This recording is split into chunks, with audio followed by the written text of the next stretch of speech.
তো যে গৃহকর্মী এই ঘটনাটা ঘটিয়েছে, আমরা পরে তার নাম উদ্ঘাটন করতে পেরেছি। তার নাম বিলকিস। প্রকৃতপক্ষে 17 তারিখে যে ঘটনাটা, তার 2 দিন আগে ওই পরিবারে এই গৃহকর্মী নিয়োগের সময় তার নাম ভুল অথবা মিথ্যা দিয়েছে। কেয়ারটেকার বাড়ির কেয়ারটেকারের কাছে বলেছে মমতাজ, এবং ওই বাসায় ভিক্টিমের পরিবারে সে তার নাম বলেছে মারুফা। 14 তারিখে নিয়োগের পরের দিনই গৃহের যে ছোট ছেলে, তার স্ত্রী সহ সে তার শ্বশুর বাড়িতে থাকে। শুধুমাত্র ভিকটিম আয়েশা আক্তার 62, যিনি মৃত্যুবরণ করেছেন, এবং তার স্বামী আমার। এবং এই সুযোগকে কাজে লাগিয়ে গৃহকর্মী সে গুরুতর চেতনানাশক মেডিসিন ব্যবহার করে বাসা থেকে স্বর্ণালঙ্কার সহ এবং সে গা থাকা। সন্ধ্যা নাগাদ পরিবারের বড় ছেলে সে যার বাবাকে ফোন দেয়। বাবা ভালোভাবে কথা বলতে না পারায় সে দ্রুত বাসায় চলে আসে। বাসায় এসে তার মাকে লিথার অবস্থায় দেখতে পান এবং বাবাকে মুমূর্ষু অবস্থায় দেখতে পান। দ্রুত তড়িঘড়ি করে হসপিটালে নিয়ে যান। উত্তরাতে লুবানা হসপিটাল আছে, আপনারা জানেন। লুবানা হসপিটালে তাদেরকে অ্যাডমিট করে, কিন্তু হসপিটালে নেওয়ার পরে হসপিটাল কর্তৃপক্ষ তার মা আয়েশা আক্তার নিহত হয়ে এবং তার বাবা আনোয়ার হোসেনকে আইসিইউতে ভর্তি করা হয়। আমরা পরের দিন জানতে পেরেছি যে পরের দিনে সে চেতনা ফিরে আসে তার। এবং বাসায় ফিরে বাদী আনোয়ার হোসেনের ছেলে, যে ভিকটিম তার ছেলে আনোয়ার হোসেন, সে বাসায় ফিরে জিনিসপত্র এলোমেলো পায় এবং বাসা থেকে অনেক কিছু পাওয়া গিয়েছে বলে তিনি ধারণা করেন। তিনি গোল্ড এবং অন্যান্য জিনিসের একটা তালিকা করেন এবং তিনি উত্তরা পশ্চিম থানায় মামলা করেন। মামলাটা আমরা যখন কাজ শুরু করলাম, তদন্ত শুরু করলাম, তখন মূলত এই আসামি বিলকিস সে তার নিজের সঠিক পরিচয় না দেওয়া এবং তার কাছে এনআইডি চাওয়া হয়েছিল। সে বলেছিল যে আমি পরে দিব, এবং তার কোনো ফোন নাম্বার নেই। আলটিমেটলি সে একজন অজ্ঞাত ব্যক্তি,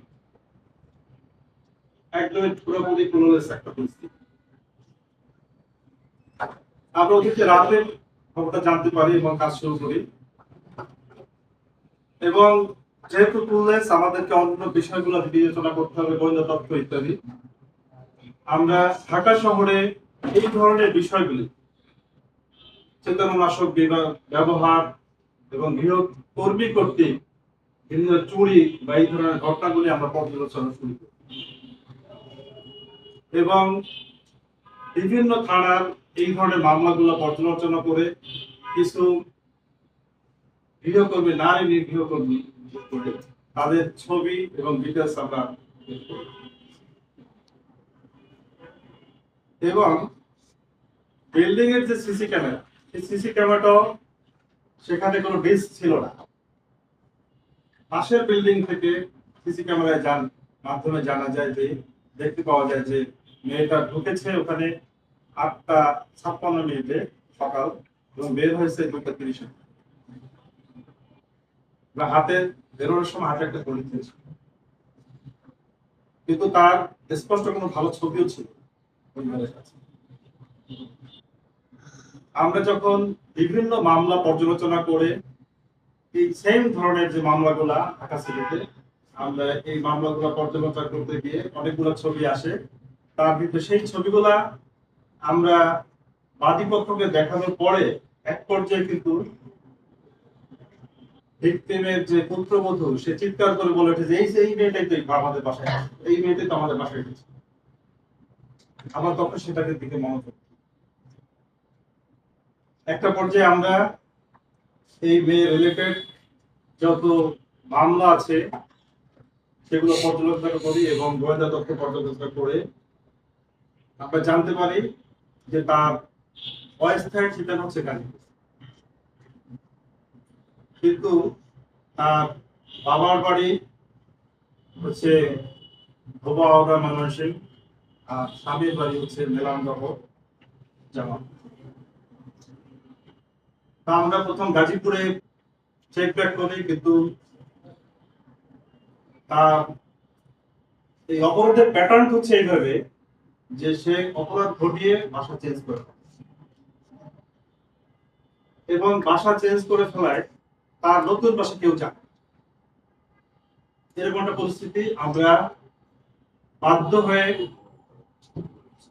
ধোবাউড়া ময়মনসিংহ এবং মেলান্দহ জামালপুর এই সকল জায়গাগুলিতে অভিযান পরিচালনা করি, তথ্য সংগ্রহ করি এবং তারই মাধ্যমে আমরা আবার গাজীপুরে ফিরে আসি। মেলান্দহের তথ্যের ভিত্তিতে আমরা গাজীপুরে তার বাসা উদ্ঘাটন করে। তো সেখানে তাকে আমরা বাসা থেকে তাকে গ্রেফতার করি এবং বিলকিস সে স্বীকার করে যে স্বেচ্ছায় স্বপ্রণোদিত হয়ে সে মিথ্যা তথ্য দিয়েছিল নাম, এবং সে এই ঘটনা সংঘটিত করেছে। গৃহের যে কর্ত্রী এবং তার যে হাজবেন্ড তাদেরকে সে চেতনানাশক ব্যবহার করেছে, সে ট্যাবলেট ব্যবহার করেছে এক ধরনের, এবং সে এইভাবে লুটপাট করেছে এবং সেগুলা বোর্ডগুলা কোথায় বিক্রি করেছে ইত্যাদি তথ্য সে আমাদেরকে দিয়েছে। যদিও তথ্যগুলোর ভিতরে কিছু পার্থক্য রয়েছে বাদী পক্ষের এবং তার তথ্যের ভিতরে, আমরা সেগুলো যাচাই করে দেখেছি। তো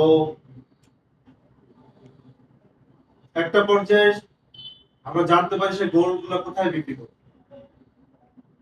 সেই গোল্ডের যে জুয়েলারি সেখানে আমরা যাই এবং সেখান থেকে আমরা ওখানে যে গিয়েছিল সেই রিলেটেড আমরা সাক্ষীও পাই এবং সাক্ষীও অস্বীকৃত করেছে। এবং আসামি বিলকিস কোর্টে নিজেকে সম্পৃক্ত করে স্বীকারোক্তিমূলক 164 ধারা জবানবন্দি প্রদান করেছে।